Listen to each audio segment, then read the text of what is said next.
welcome back to my channel. Today I'm going to be doing a video I've been wanting to do for quite a while actually, and I'm very excited to do it.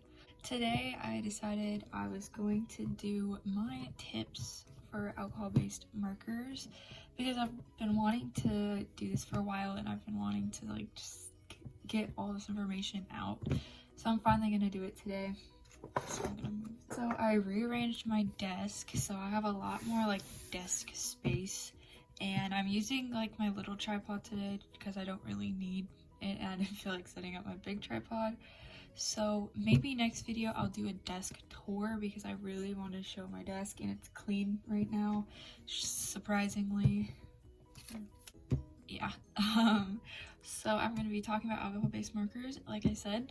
So I'm just going to start off with storage. So if you notice, I have actually 4 different storage. Actually, well, technically 5. That can happen.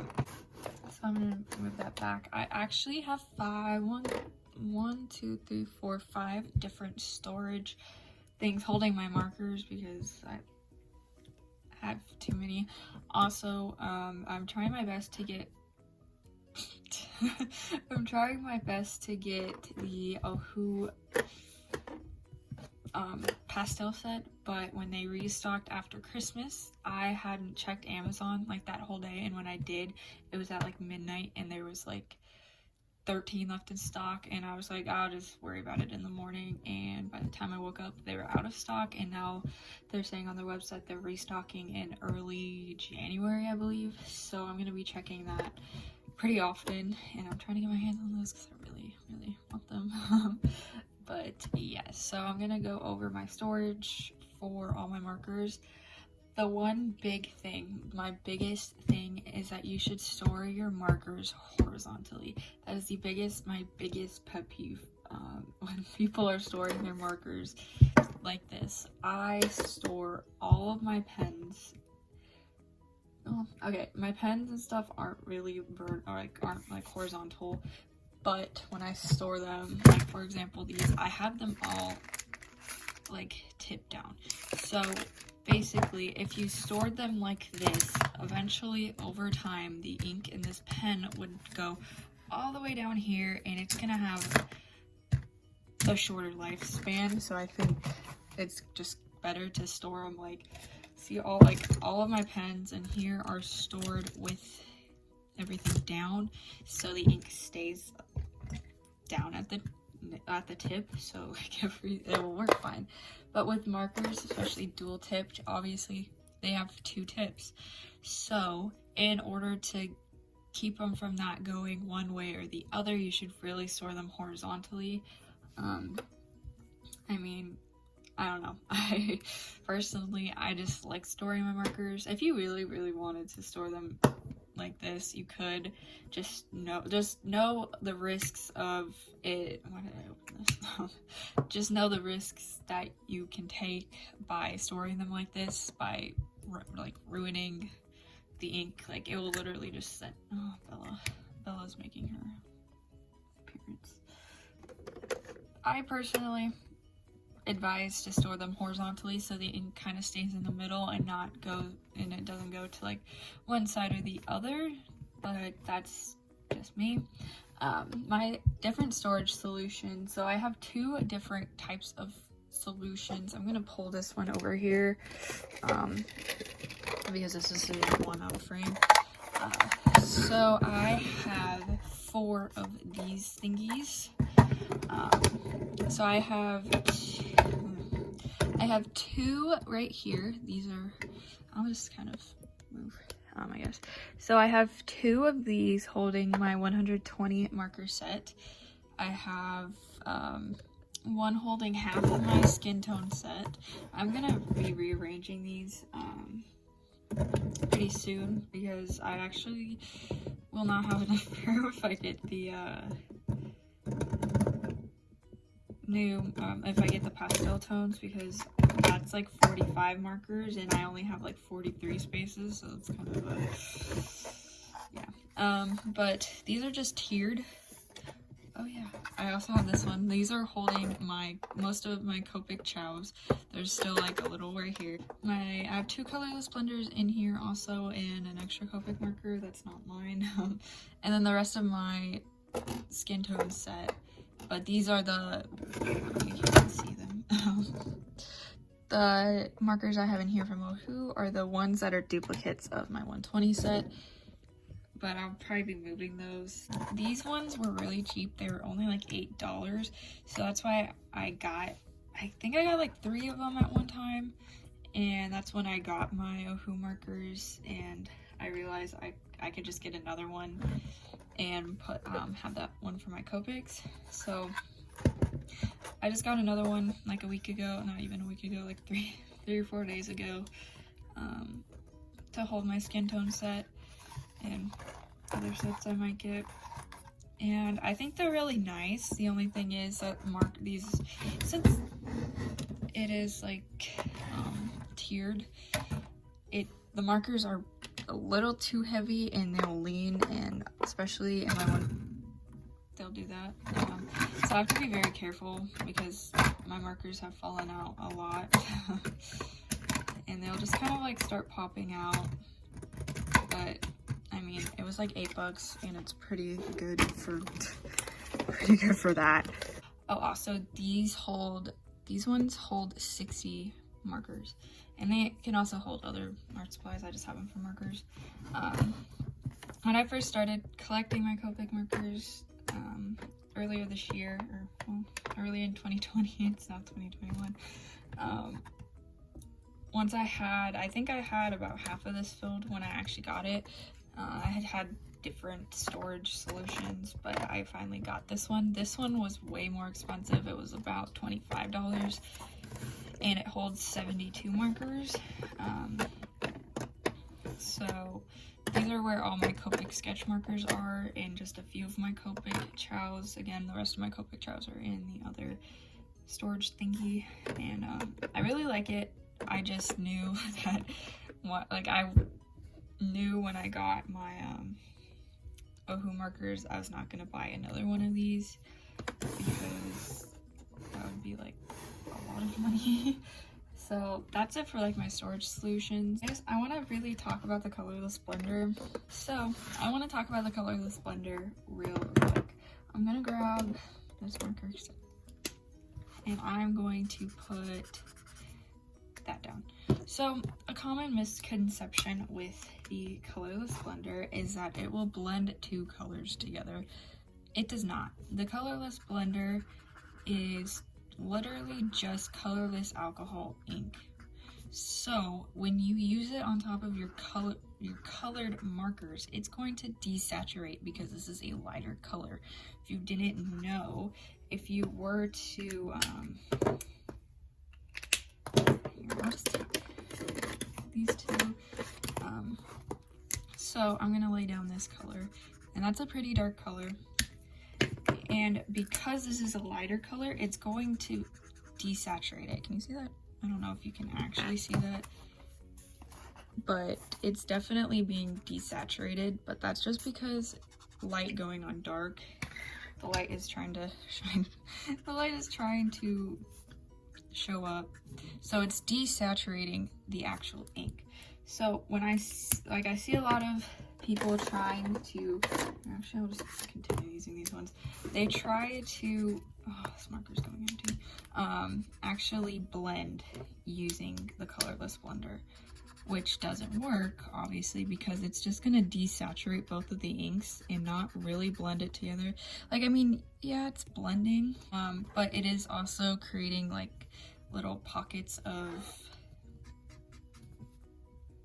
where the ink is building up on like the edge. Like, I mean, you could blend it and just blend it all like this, but like, I mean, that's I don't know, unless that's the look you're going for, I wouldn't recommend it. Yeah, when you're using the colorless blender, I would say it would mainly lay down another one.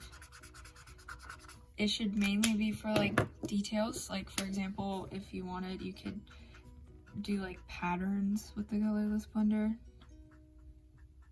That's a really bad pattern. They look like exclamation points.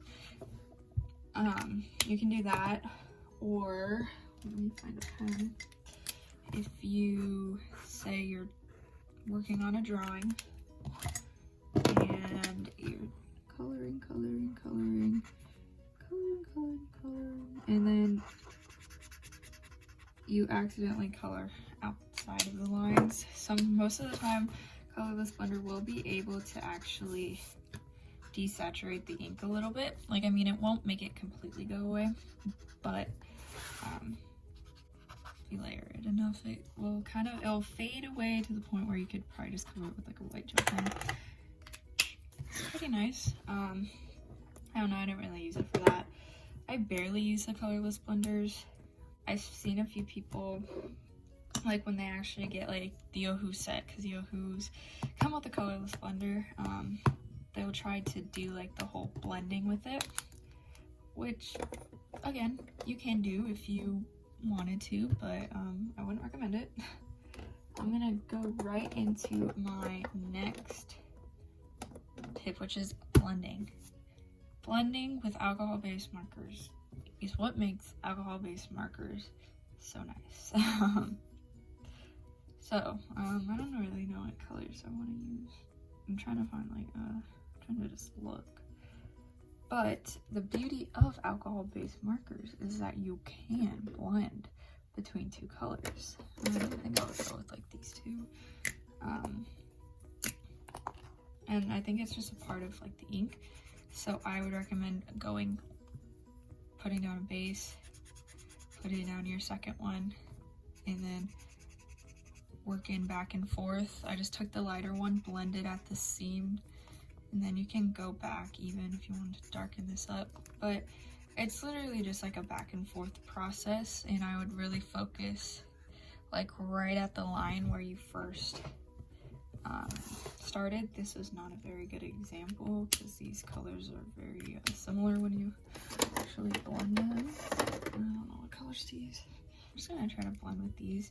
Another way you can do it is laying down your darker color first. I don't actually know if these will work. And then going over your lightest. See how it's kind of like desaturating it a little bit? Kind of what I was talking about. Whenever I blend, I kind of take the lighter color and go all over the darker color just to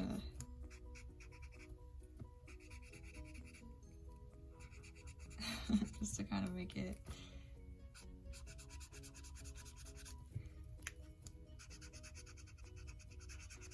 I don't know if these really are that great to blend together, but I mean, I don't think that looks that bad.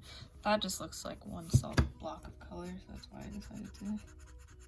But blending is really easy with alcohol-based markers, and I really like blending with alcohol. I do that basically. It will literally in every drawing. Another thing, which one? I'm just gonna take this one because I have two of these. Another thing I do a lot is like flicking. I'll do that a lot for like hair.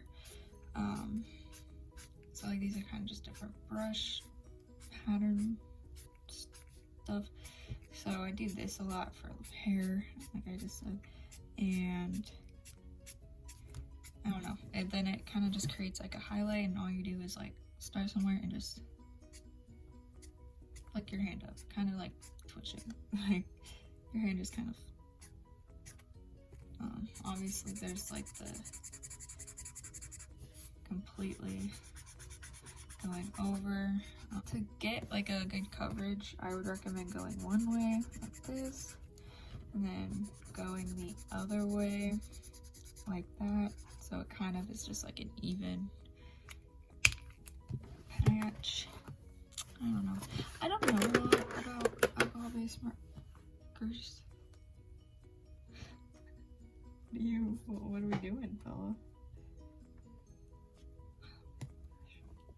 So, I don't really watch any like videos about like any tips or anything, so like that's kind of like why I'm like running out of ideas, but I just got another idea to talk about paper. So paper is really actually important, which I've found out. So this paper, I mean,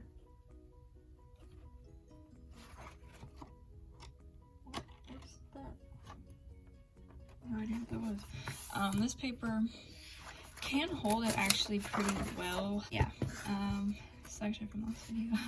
So it holds it pretty well. I did do a lot of blending, but I also had a sheet like covering this. So this paper again holds it okay, and as you can see, as soon as I didn't have a sheet, it bleeds right through. This is the sketchbook. It's 98 pounds, which it doesn't really matter. It does say this one is really good for markers. It gives it 3 stars. It gives itself 3 stars. I would probably give it 2, maybe, just because, like, yeah. So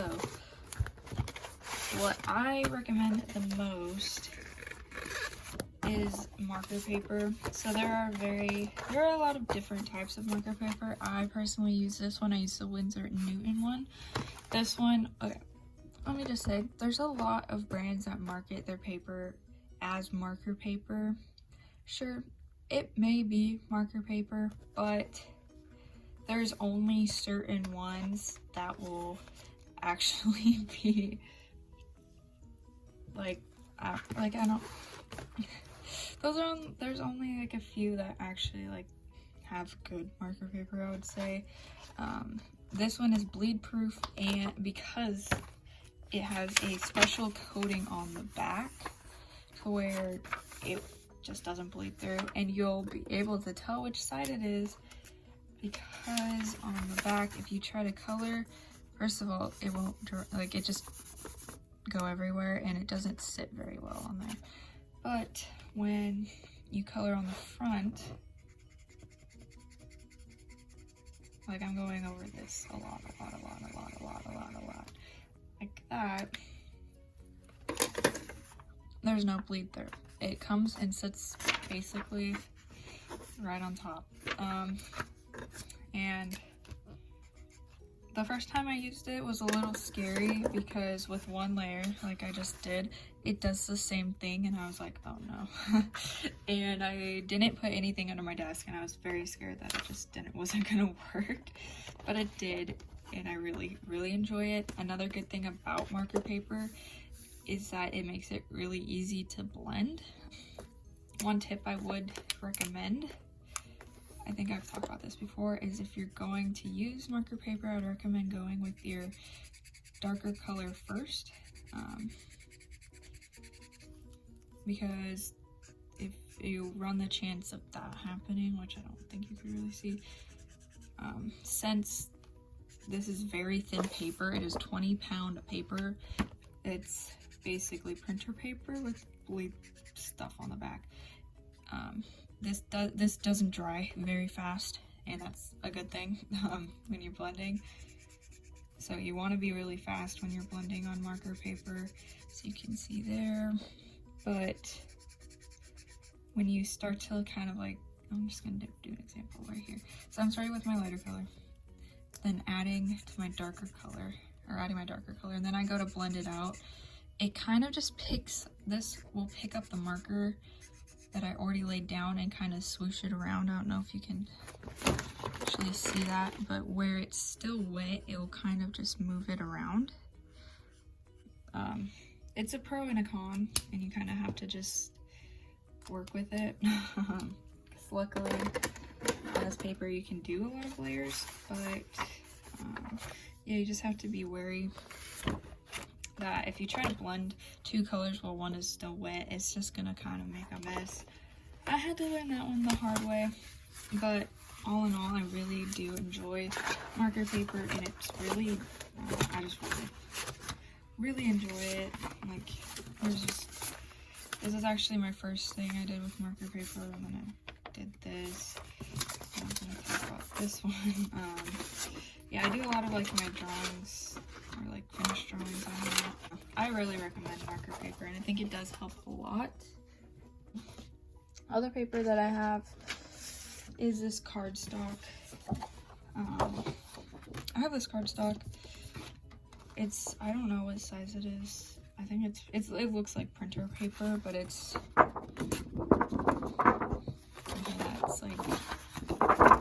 it's thicker than printer paper, obviously.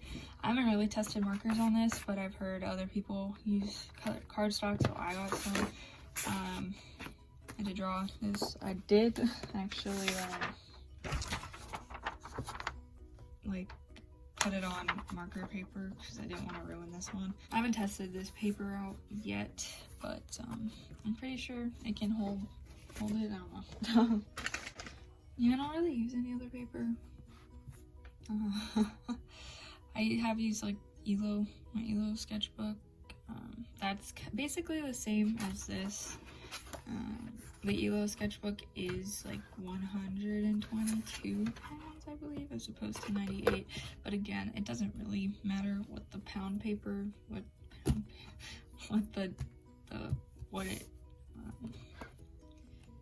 it doesn't really matter like what the actual thickness of the paper is. It just kind of depends on like surface. I don't really know what markers want. I think markers like a smooth like smoother paper actually, which is why I like using the Elo sketchbook, because that paper is pretty smooth, and this one has a little bit of like texture to it, so I don't really think markers like textured paper that much, as opposed to like watercolor, where you want textured paper for watercolor, I believe. I don't know. I don't use watercolor that often, but yeah, I don't really have anything else to say except whatever this useless information, whatever this information was. When I went in to film this video and I was like, oh, I did not make a list of what I actually need to talk about. Cool. So yeah, I didn't watch any videos on like what other people have said, because I just didn't. And I haven't watched like any like tips on alcohol-based markers since like I started, so like I don't really know what else to say. Maybe if you guys comment anything, or if I find anything out, I'll make a part 2 to this video, but I think for now I'm gonna end it here before it gets too much longer. I hope you guys enjoyed, and I hope you guys are having a happy new year, because when I upload this, I think it'll be like the 3rd. Fingers crossed it'll be the 3rd. So yeah, I hope you guys enjoyed, and I will see you guys next time.